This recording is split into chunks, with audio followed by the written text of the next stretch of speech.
I'm Amy Cherry. This local news is a service of Flagler County's Toyota dealer, Beaver Toyota, here to wow ya. I need to do a better job at, withholding not what I feel, but what I say. I should have kept my mouth shut. Flagler Beach City Manager Larry Newsom gets a bit of a slap on the wrist over recent questionable interactions with the public. The situation worsened when the mayor asked Newsom to begin a week-long vacation early. That was followed by a 2-week medical leave. It all prompted Flagler Beach City Commissioners to vote 4-1 to put a memo in Newsom's personnel file marking the incident. The commissioners voted against a formal probation. City Attorney Drew Smith. I will capture that event and the discussion that was had tonight and kind of both sides of it and kind of put it all together, and it will come forward to you to actually vote on accepting that letter or memorandum. Commissioner Deborah Phillips was among the 4 commissioners to vote for the memo. Do I think he's going to do it again? Absolutely not. But we never can be 100%. I'm sorry, Larry. I do think a written warning needs to go just in your personnel file. City Manager Larry Newsom says he understands the commission's decision.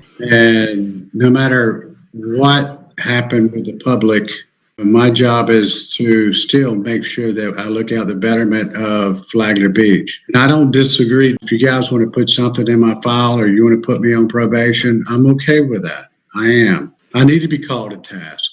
And I can promise you one thing, it's not going to happen again. Newsom added shame on him for not looking the other way when the public didn't agree with him. So I am asking for a second chance. I'm asking to be put on task, and I'm asking for the board to understand that. And if I've embarrassed the board, for that I apologize. Councilman Rick Bellhumer is ready to move forward. Larry, your apologies accepted.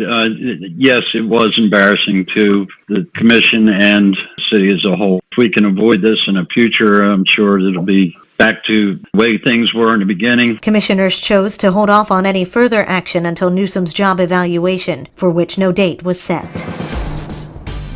Education choices are available for Flagler students this upcoming school year, all of them emphasizing safety for both educators and students. Karen Johnson reports. There are 3 instructional options for students this upcoming school year. In addition to traditional teaching in the classroom 5 days a week is an option for independent learners. Superintendent Kathy Middlestat. Flagler. That is a virtual model. It's a little bit more independent learning by a student. They wouldn't have access to their teacher on a daily basis. More over the course of the week, it would be a couple hours here and there. And there's also remote live instruction with more real-time interaction between teachers and students. So it's synchronous to the school day student experience. So the teacher's in the classroom teaching her lesson or his lesson using our Schoology platform and Zoom to live stream into the student's home. So they're getting their remote learning at home. The district is also still determining which specialty programs, such as International Baccalaureate or the I-3 program, might be offered through remote learning. One thing has been determined. Students in the Flagler County School District in grades 3 and up will be required to wear face coverings in places in which social distancing to a minimum of 6 feet is impossible, for instance, on school buses or in corridors. For younger students, face coverings will be strongly encouraged. Schools in Flagler County are set to reopen in August. For Flagler's Morning News, I'm Karen Johnson.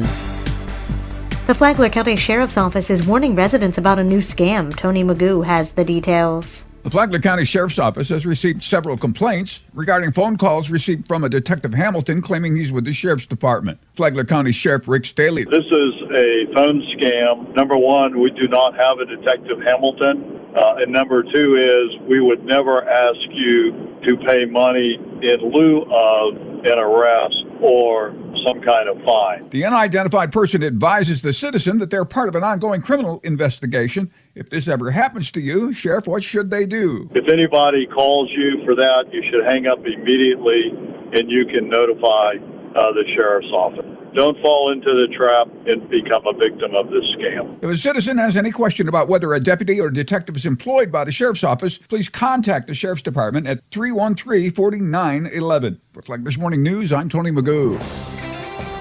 It's hard to get the number of COVID-19 case numbers down. As Flagler County Medical Director Dr. Stephen Bickles said that while other countries may have better luck at bringing the number of their coronavirus cases down, we are not. It's just that a lot of these other countries are seeing these surges or bounces from a very low level, where we're seeing it from a higher level. Bickle said that once you get to a certain level of cases in an area, it is not easy to get that number to come down, but wearing a face mask helps. He said that the growth rate of the virus would go down. That doesn't mean no cases. That just means the case count isn't going up every week. Dr. Bickle said that everybody should be wearing a mask to help curb the spread of the coronavirus. To listen to the interview as we continue talking with Dr. Stephen Bickle, download the Flagler radio app and then go to the Free for All Friday podcast. Tomorrow, COVID is not the flu. From the WNZF newsroom, I'm Deb Albertson. And now you're up to date on Flagler's morning news. I'm Amy Cherry.